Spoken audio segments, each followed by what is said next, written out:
টানা চতুর্থবারের মতো আওয়ামী লীগ সরকার তার ৬ মাস পূর্ণ করেছে আজ। এই ৬ মাসে সরকারকে নানা প্রতিকূলতা মোকাবেলা করতে হয়েছে। অনেকগুলো সাফল্য অর্জন করেছে আওয়ামী লীগ সরকার। প্রধানমন্ত্রী শেখ হাসিনা গত ১১ জানুয়ারি নতুন মন্ত্রিসভা গঠন করেন।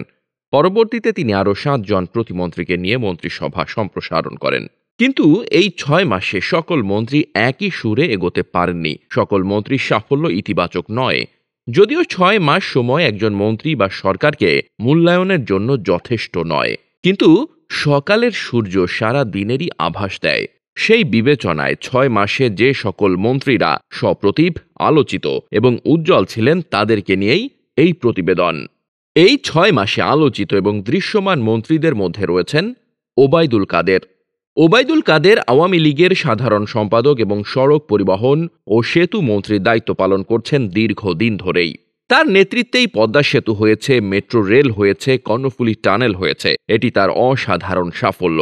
তবে বর্তমান ৬ মাস মেয়াদে সেতুমন্ত্রীর নেতৃত্বে পদ্মা সেতু প্রকল্পের পরিসমাপ্তি হয়েছে।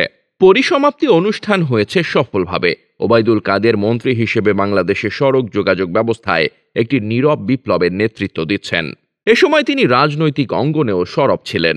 এই ৬ মাসের সবচেয়ে সরব মন্ত্রী হিসেবে উজ্জ্বল উপস্থিতি লক্ষ্য করা গেছে আওয়ামী লীগের সাধারণ সম্পাদকের। ডক্টর হাসান মাহমুদ। ডক্টর হাসান মাহমুদ তথ্যমন্ত্রী থেকে এ মেয়াদে পররাষ্ট্রমন্ত্রী হিসেবে দায়িত্ব পালন করছেন।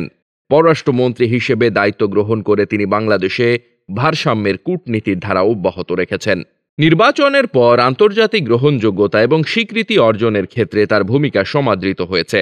তাছাড়া দায়িত্ব গ্রহণের পর প্রধানমন্ত্রী সকলের সাথে বন্ধুত্ব, কারো সঙ্গে বৈরিতা নয়, কূটনীতির সফল বাস্তবায়ন করছেন হাসান মাহমুদ। ভারতের নির্বাচনের পর প্রথম প্রধানমন্ত্রী হিসেবে বাংলাদেশের প্রধানমন্ত্রীর ভারত সফর সম্পন্ন হয়েছে। প্রধানমন্ত্রী চীন সফর করছেন। এই সমস্ত অর্জনের ক্ষেত্রে পররাষ্ট্র মন্ত্রণালয়ের একটি গুরুত্বপূর্ণ ভূমিকা রয়েছে। এক্ষেত্রে ডক্টর হাসান মাহমুদকে অত্যন্ত সপ্রতিভ এবং উজ্জ্বল দেখা গেছে। ডাক্তার সামন্ত লাল সেন। ১১ জানুয়ারির মন্ত্রিসভায় সবচেয়ে বড় চমক ছিল স্বাস্থ্যমন্ত্রী হিসেবে ডাক্তার সামন্ত লাল সেন।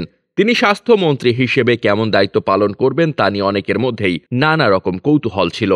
তবে স্বাস্থ্যমন্ত্রী হিসেবে প্রথম ৬ মাসে উজ্জ্বল ছিলেন সামন্তলাল।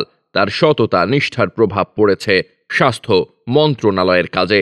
স্বাস্থ্য মন্ত্রণালয়কে দুর্নীতির কলঙ্ক থেকে মুক্ত করার জন্য তার নিরলস প্রচেষ্টা সর্বমহলে আলোচিত হচ্ছে। বিভিন্ন অনিয়ম এবং অন্যায়ের বিরুদ্ধে কঠোর অবস্থান গ্রহণ করেছেন তিনি। তার সঙ্গে সহযোগিতা করছেন স্বাস্থ্য প্রতিমন্ত্রী রোকেয়া সুলতানা। সবকিছু মিলিয়ে স্বাস্থ্য মন্ত্রণালয়ের খোল নলচে পাল্টে গেছে প্রথম ৬ মাসে। আব্দুর রহমান। আব্দুর রহমান আওয়ামী লীগের প্রেসিডিয়াম সদস্য। প্রথমবারের মতো তিনি মন্ত্রিত্ব পেয়েছেন। এবার মৎস্য এবং প্রাণী সম্পদ মন্ত্রণালয়ের দায়িত্ব দেওয়া হয়েছে তাকে। এ দায়িত্ব গ্রহণ করে মন্ত্রণালয়কে গতিশীল করার ক্ষেত্রে গুরুত্বপূর্ণ অবদান রাখছেন তিনি। তার নেতৃত্বেই বাংলাদেশ স্বাদু পানির মাছ উৎপাদনে বিশ্বের দ্বিতীয় অবস্থান গ্রহণ করেছে। রমজানের সময় ন্যায্য মূল্যে মাংস, দুধ, ডিম বিতরণ করার ক্ষেত্রে তার অবদান প্রশংসিত হয়েছে। এবার কোরবানির ঈদে দেশীয় প্রাণী দিয়ে কোরবানির উদ্যোগে কোনো রকম বিভ্রান্তি সৃষ্টি হয়নি। সবকিছু মিলিয়ে আব্দুর রহমান প্রমাণ করেছেন একজন দক্ষ রাজনীতিবিদ মন্ত্রিত্বেও দক্ষতা দেখাতে সক্ষম। জাহাঙ্গীর কবির নানক। জাহাঙ্গীর কবির নানক এবার দ্বিতীয়বারের মতো মন্ত্রী হয়েছেন। বস্ত্র এবং পাট মন্ত্রণালয়ের দায়িত্ব দেওয়া হয়েছে তাকে। যদিও এই মন্ত্রণালয়টিকে অনেক অগুরুত্বপূর্ণ মনে করছে, তবুও এই মন্ত্রণালয়ের দায়িত্ব গ্রহণ করে তিনি তার মেধা এবং দক্ষতা দিয়ে এ মন্ত্রণালয়কে ক্রমশ গুরুত্বপূর্ণ করছেন। বিশেষ করে পাটের সোনালী যুগ ফিরিয়ে আনার ক্ষেত্রে তিনি বেশ কিছু পদক্ষেপ গ্রহণ করেছেন। টাঙ্গাইলের শাড়ি মেধাস্বত্ব অর্জনের ক্ষেত্রে তার তড়িৎ পদক্ষেপ সর্বমহলে প্রশংসিত হয়েছে। পাটের বহুমুখী বাণিজ্যিকীকরণের ক্ষেত্রে সর্বমহলে প্রশংসিত হয়েছে। মহিবুল হাসান চৌধুরী। মহিবুল হাসান চৌধুরী শিক্ষা মন্ত্রণালয়ের উপমন্ত্রী থেকে এবার শিক্ষা মন্ত্রণালয়ের পূর্ণ মন্ত্রী দায়িত্ব পালন করছেন। তার নেতৃত্বে পাবলিক পরীক্ষাগুলো এখন পর্যন্ত নির্বিঘ্নে হয়েছে। শিক্ষামন্ত্রী হিসেবে পাঠ্য বই সহ বিভিন্ন বিষয়ে তার মেধা দীপ্ত উদ্যোগ সর্বমহলে প্রশংসিত হয়েছে। Desk report, বার্তাবাজার।